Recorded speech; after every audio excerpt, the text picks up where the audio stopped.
আব্বু, আমাকে বাঁচান, আমি আর পারছি না, আমি এখন আমাকে তুলে নিন। তুমি কেন এই অবস্থায় এলে? তুমি কি দুনিয়ায় নামাজ পড়তে না? না আপু, আমি নামাজ পড়তাম না। টিকটক, গান, নাচ এসব নিয়েই ব্যস্ত ছিলাম। পর্দা করতাম না, ছেলেদের সাথে হারাম সম্পর্কে জড়িয়েছিলাম। আমি স্বামীর অবাধ্য ছিলাম, তার সাথে খারাপ ব্যবহার করতাম। তুমি কি কখনো তওবা করনি? না আপু, ভাবতাম সময় আছে, কিন্তু হঠাৎই মৃত্যু চলে এলো।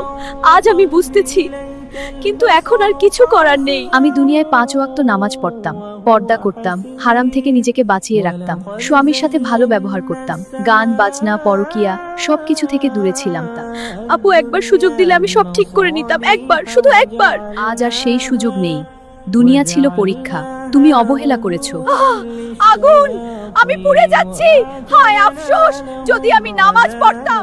প্রিয় ভাই ও বোনেরা, এই দৃশ্যটা শুধু গল্প না, এটা আমাদের জন্য সতর্ক বার্তা।